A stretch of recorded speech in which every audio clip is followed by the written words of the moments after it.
breathe out with your chest coming forward first. Melt into the thigh of your straightened leg.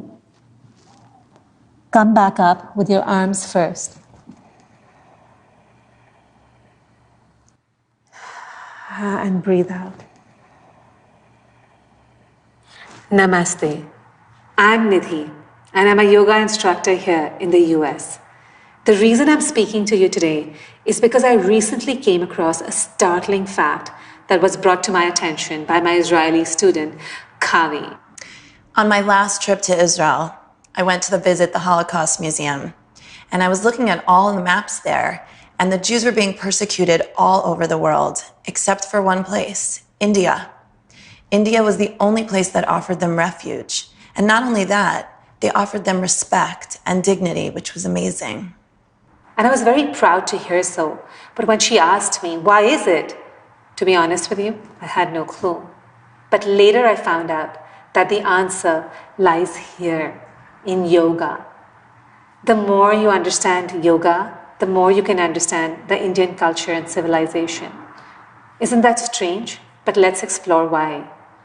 सच्चिदानंद रूपाय विश्वोत्पत्त्यादि हेतवे तापत्रये विनाशाय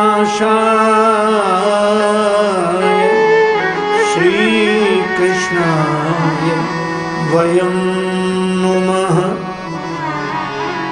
लेत सदा सुधि दीन की सहज दया के धाम। Shri Krishna is traditionally known as the illuminator of yoga. India has a vast wealth of yogic knowledge. Several streams of yoga flow in it. These people are practicing a small part of Hatha Yoga. Today, yoga has become a shared legacy of humanity. It is a vibrant part of the alternative health system. Yoga is not found in any other civilizations of the world. It originated and evolved in India.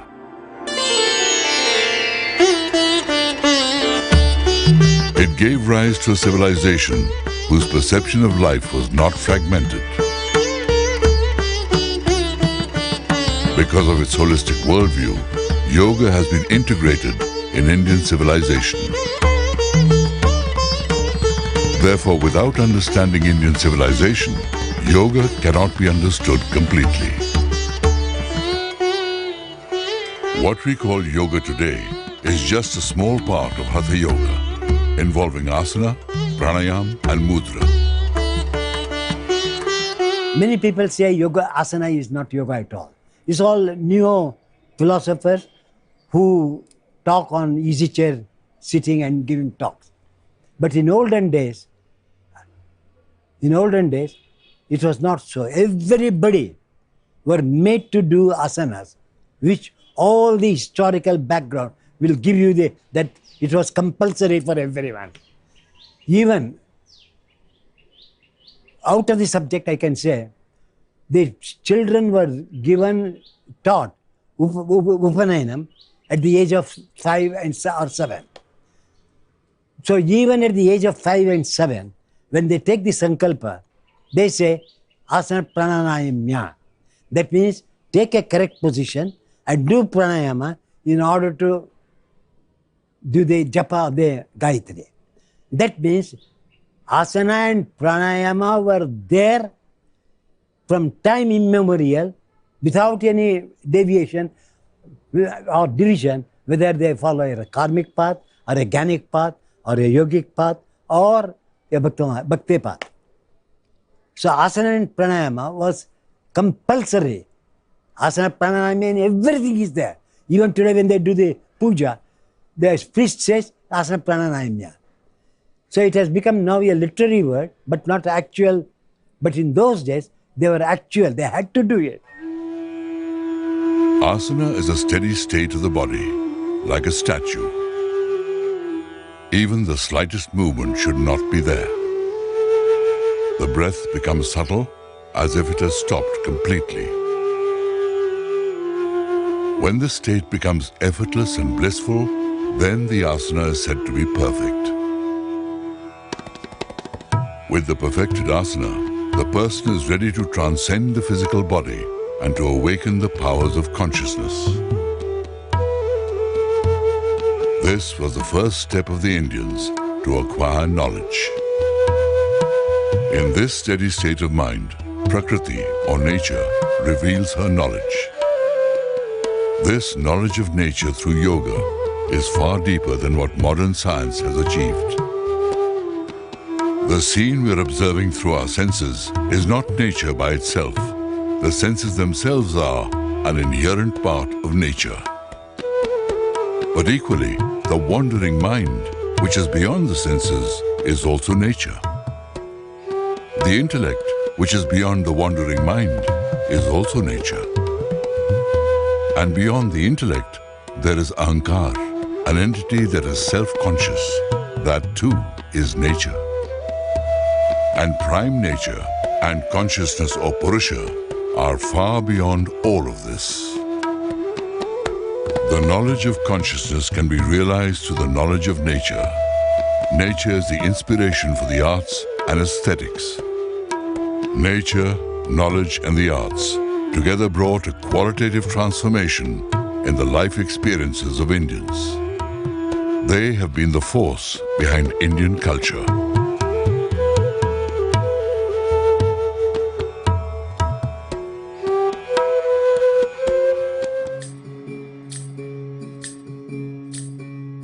Bharat is not just a physical entity consisting of land. It is a conscious life force to be awakened like the Kundalini.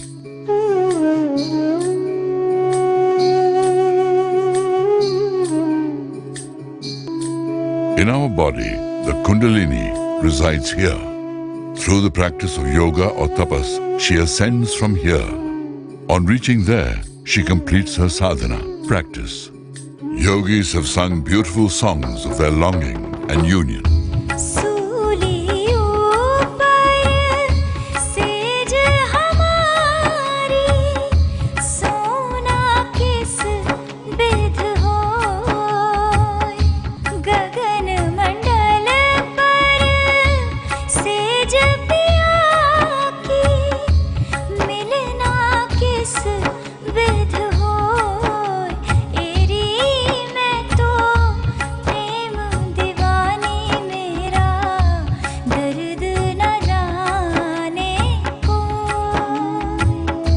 These hymns describe the geography of Bharat. It says that the expanse of Bharat is from Kanyakumari to the origin of the Ganga.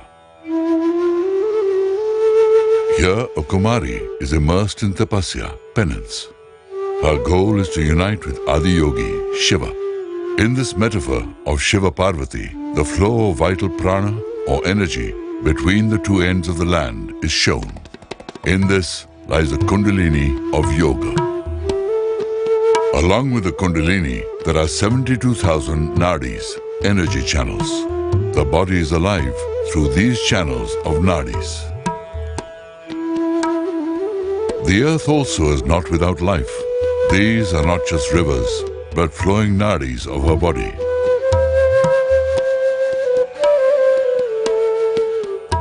The rivers of Bharat are unique because their banks are illuminated with the presence of yogis. According to yoga, 3 subtle nadis flow in the human body: Ida, Pingala, and Sushmana. Similarly, the Ganga, Yamuna, and Saraswati once flowed across the land of Bharat. Places where the nadis of Kundalini meet are called chakras. These places have special awakening powers. And the places where the rivers of India meet are called Prayag. At these confluences, Indians can attain awakening, says the Veda. The body is nurtured by the land. Therefore, it should have the characteristics of the land. Yoga texts have shown Desh, their country, in the human body. And the yogis have visualized the human body in their Desh, country. The body and mind of the people form the country and its society. With a little negligence, in the same way that a pot can break or a body can perish, a nation of ignorant people can disintegrate.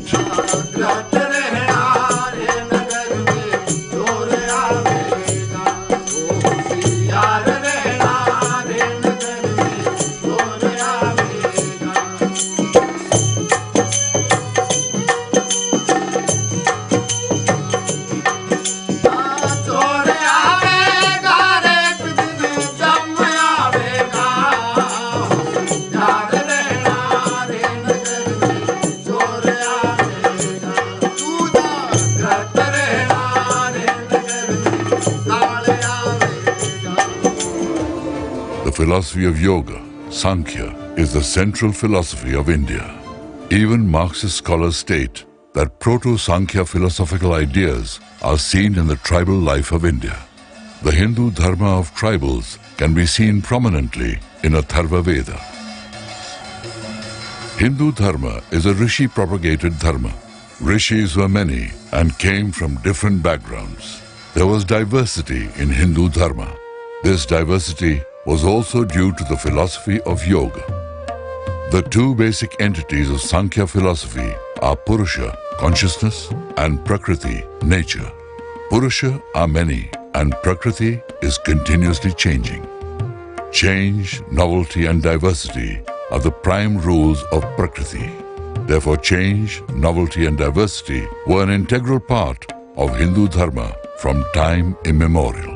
This diversity is the identity of India and also of yoga. In yoga, sometimes karma was dominant, at other times jnana. Sometimes it was bhakti, other times asana. Sometimes yoga was mantra, at other times tapas. Perhaps even before tapa, it was rita, divine law, or truth. This kind of diversity often creates confusion in the minds of foreigners. They are used to one God, one book, and one messenger. They often mistake diversity for chaos. But diversity creates rasa in life. The way every leaf of a tree is different, but nurtured by a single sap. The way trees are many, but nurtured by the single forest. Similarly, there were multiple sects, but all were nurtured by the same principles of yoga. These multiple forms of yoga have an internal unity. Any karma or jnana is considered yoga when it has the concentration of chitta consciousness, and concentration of chitta consciousness is yoga only when it illuminates the self. Abhyas and vairagya, tapa and dhyana, asana and shauch carry the same meaning across all sects. A person practicing self-liberation is called urdhvareta. Gautam Buddha was one such being. While doing meditation, he sat along the trunk of a tree. There is an upward movement of sap in the trees. Therefore, trees are urdhvareta. The entire Indian tectonic plate can also be called urdhvareta. At our feet is the ocean, and on the crown is the highest mountain. Such an urdhvareta land is nowhere on earth. The Indian tectonic plate is the fastest northward moving plate on the planet. Perhaps this phenomenon of nature may have developed in Indians the technique of becoming an urdhvareta called yoga. The collision of these two plates created an amazing phenomenon on earth. The formation of the fastest and continuously rising mountains, the Himalayas.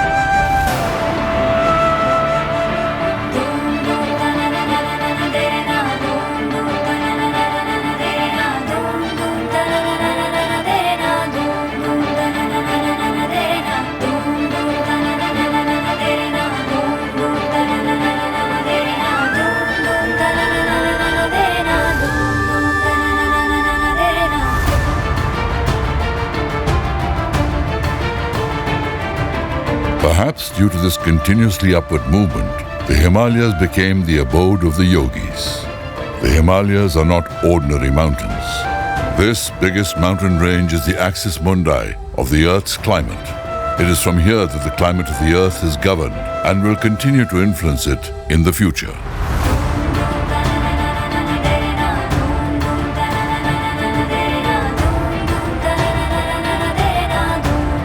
The Himalayas have bestowed 3 gems to the land of India.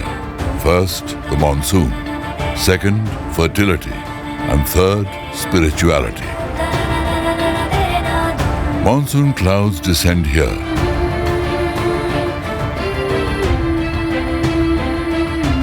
Perhaps they come to salute the crown of the earth. On reaching the Himalayas, they pour heavily on India's soil. This is not fog. These are clouds. That is, Megh. Right now, we are in the Alay of Megh, Meghalaya.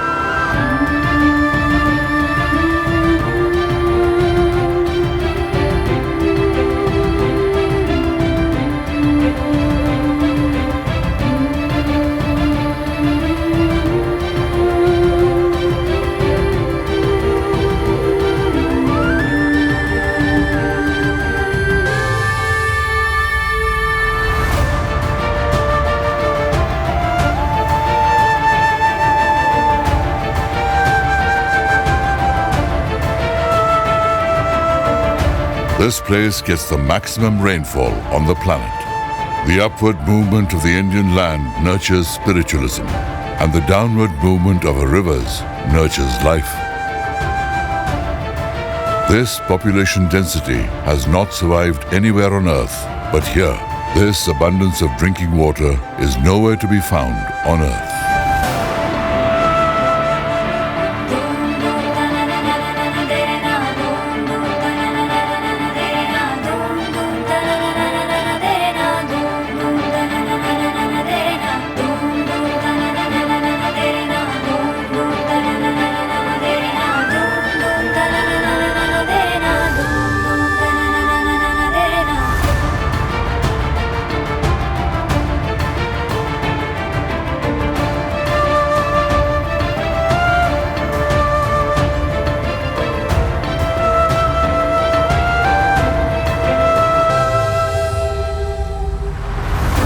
Monsoon clouds descend here on the subcontinent. When monsoon clouds hit the high mountain ranges, large chunks of earth dissolve and flow down, forming the most fertile lands on earth, producing 3 crops a year.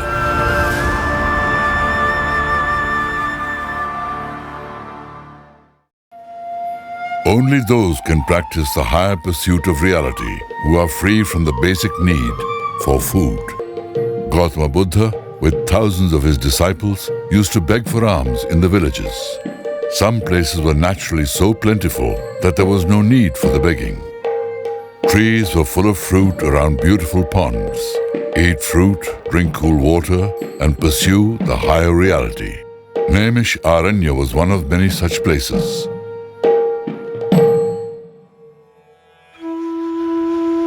Ancient Indians used to believe that the physical form of Bharat was created by Prajapati in the divine age. A land protected on all 4 sides is rare to find. The divine experience of 6 seasons is provided by the nature of India alone. Heaven is here, and so is liberation.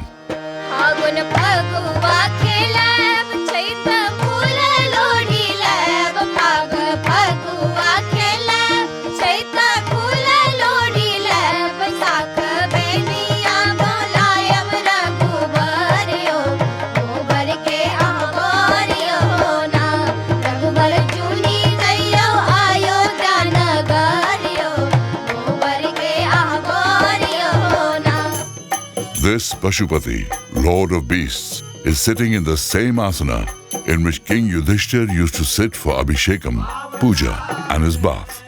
The continuity of this asana can be found throughout historical times. The Nasagra, or the Shambhavi Mudra, in which this yogi is sitting, continues to be depicted in sculptures and literature. These deer, under the asana of yogis, has been shown like this over the ages.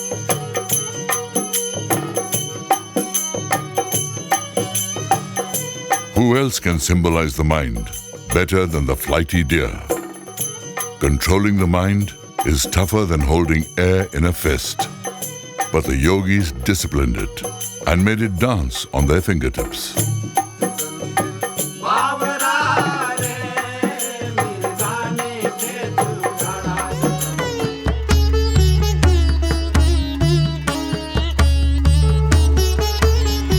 Civilization is like a tree. How a tree withstands a storm depends on how deep are its roots. The roots of Indian philosophy are very deep. Therefore, the ancient Indian civilization survived the winds of time. To understand the depth of Indian philosophies, let us compare them with Greek philosophy. The meaning of philosophy for Greeks is love of knowledge, whereas in India, philosophy is a means of self-realization. Philosophy is darshaniya, meaning to see the world and the self within. The purpose is freedom from suffering, whereas Western philosophy is an intellectual pursuit. For the Greeks, the soul of a person is an entity of intellect, whereas in India, it is the Atma, which is beyond intellect. How far beyond? Let us understand from this diagram. This orange color represents Indian philosophy, and the blue, Western philosophy. The red line divides the outer and the inner world of our being. The knowledge of the outer world is received by the sensory organs and through the aid of tools, and the mind, intellect, etc. receive it within us. But where are we? Who am I? For the Greek, I is the intellect. In India, the I is beyond the intellect. The seer is standing at the far right end, totally detached. It can see everything. For the seer, everything is outside. But for the Western observer, he can see only up to the intellect level.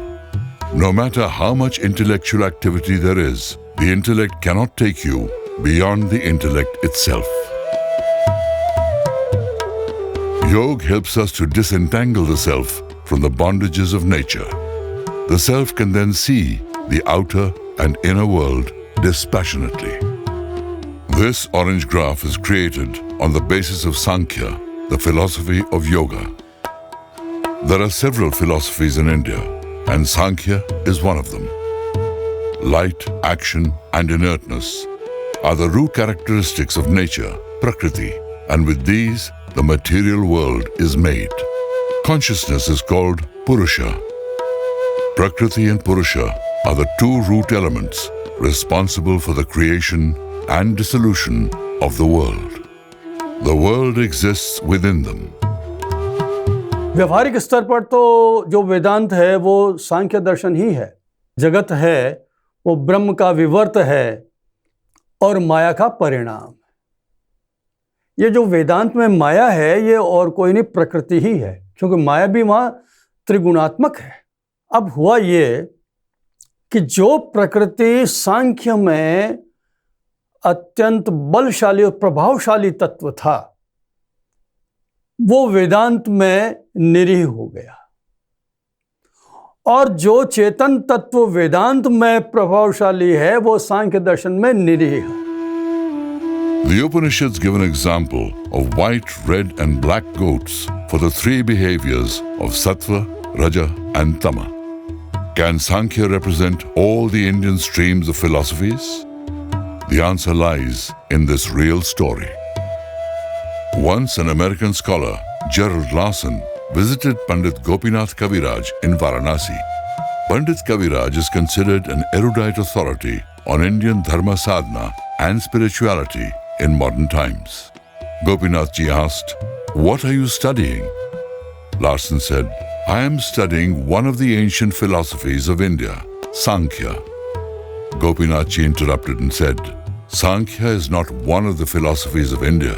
Sankhya is the philosophy of India." This documented conversation confirms the extensive influence of Sankhya in India. So this diagram is made on the basis of Sankhya philosophy. And this blue line, whether it is the rationalist or experientialist, the modern existentialist or empiricist, Western scholars could never go beyond this point of intellect. Not even the psychologists. The ego that is understood by Freud is very limited. The ego, as seen by yoga, is ahankar, a sense of existence, and is realized by Asmitanugat Samadhi. In reality, we spend our lives entrapped in sensory emotions and mental and intellectual dualism.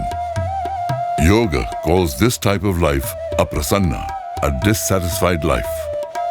One who becomes prasanna, satisfied, becomes a seer. The one who remains at the level of intellect becomes a consumerist. A civilization based on consumerism leads to dissatisfaction, and that of the seers to satisfaction.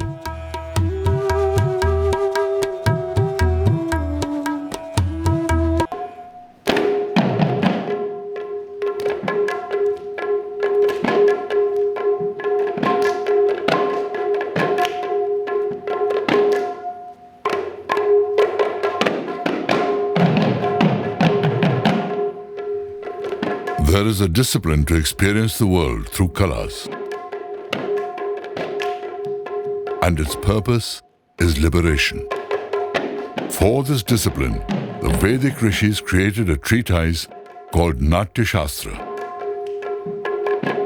मैं ये मानता हूँ कि ऋग्वेद के साथ ही नाट्यशास्त्र की परंपरा आरंभ हो जाती है। उसमें संवाद सूक्त हैं और वो यज्ञ में संवाद सूक्तों का अभिनय हो रहा है।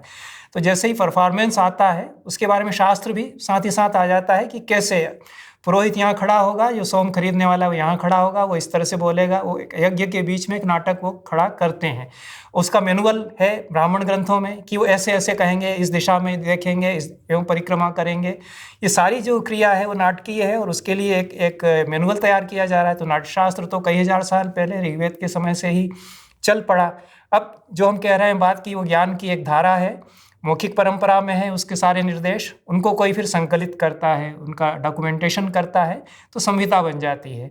तो एक नटसूत्र में एक संहिता बनी जिसके कि लेखक भी शिलाली कहे गए, और शिलाली मूलतः वैदिक पुरोहित है, जो वेद में यज्ञ कराने वाले पुरोहित हैं। तो शिलाली ने उस वैदिक यज्ञ की प्रक्रिया में जो नाटक होते हुए देखे थे उनके हिसाब से एक नटसूत्र को ही लिखा।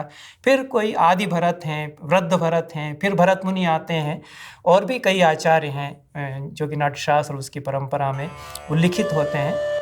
Traditionally it is believed that this treatise is as sacred and ancient as the Vedas. To compose this Shastra, Brahma first evoked the four Vedas. On its completion, he offered it to the Devtas, who refused to receive it. They said, "We cannot hold this Natya because we cannot perform the penance and meditation necessary for it."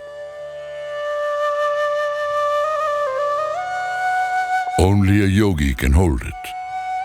So Adiyogi Shiva accepted and was called Nataraj.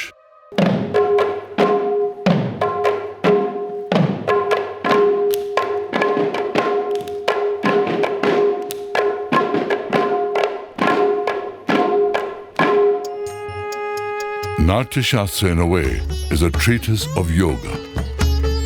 A yogi sees the drama of the world within himself. Shiva Sutra, a treatise of yoga, says, for a yogi, the actor who plays in the drama of the cosmos is his own self. The stage in this cosmic dance is nothing but the inner being, Antaratma. The spectator of this cosmic dance is one's own cognitive and sense organs.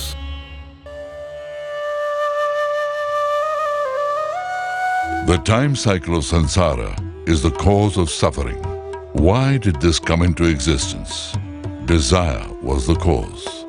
Universal consciousness desired to create samsara, the world. I, from one, become many. The creative, desire form of universal consciousness is Brahma. Brahma ran after his desire to create samsara. The non-dual form of blissful consciousness is Adiyogi Shiva. Shiva wanted to kill Brahma the creator with an arrow to stop the creation of samsara. But the process of creation began before the arrow could hit him. It missed its target by one moment. The arrow of time missed by a moment, and time was born. The pulsation of that primordial event still resonates in our consciousness. History is always present in our spiritual being. We are continuously generating desire. By seeding it with our labor, we are creating samsara. The root cause of suffering is both desire and samsara. But in creation, there is also rasa, the emotive feelings of life.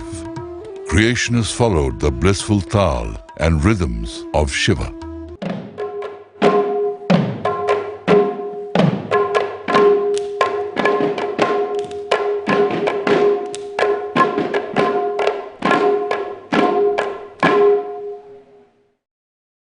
The Rig Veda says Rudra, the fierce form of Shiva, is Agni or fire. Shiva had earlier wanted to kill Brahma, the creator. But since the creation had already begun, Shiva's Rudra form transformed into Agni to protect samsara. Agni is the energy of samsara.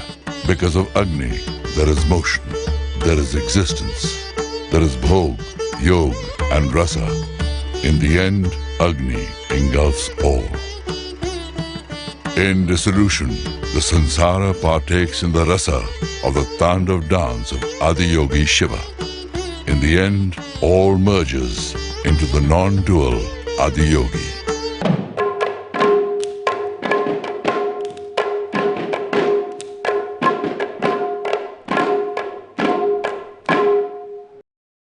The complete dissolution is nothing but his Samadhi.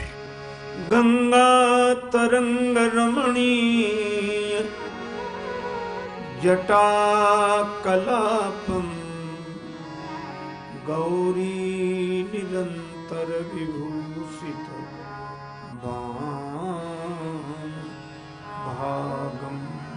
Shiva in Samadhi has been the personification of yoga for thousands of years. All the symbols shown here represent the philosophy of yoga. Shiva is our pure, detached consciousness.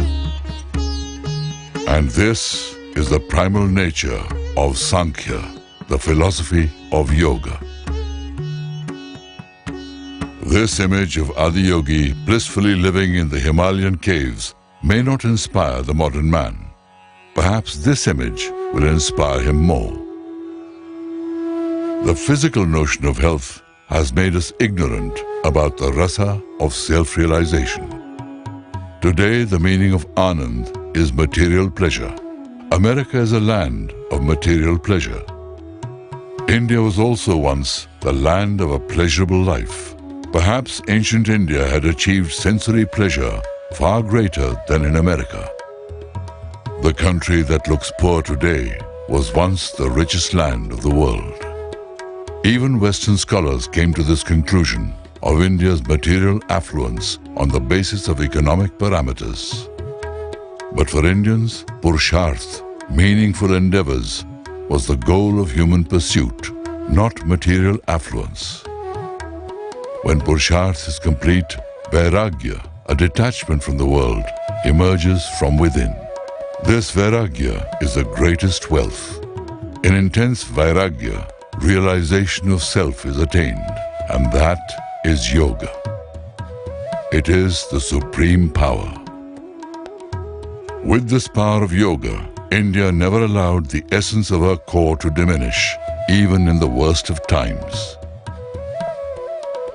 But countless countries in the world have disappeared in the whirlwind of time. साधन धाम मोक्ष कर द्वारा पाई न जेहि परलोक समाना साधन धाम मोक्ष कर द्वारा पाई न जेहि परलोक समाना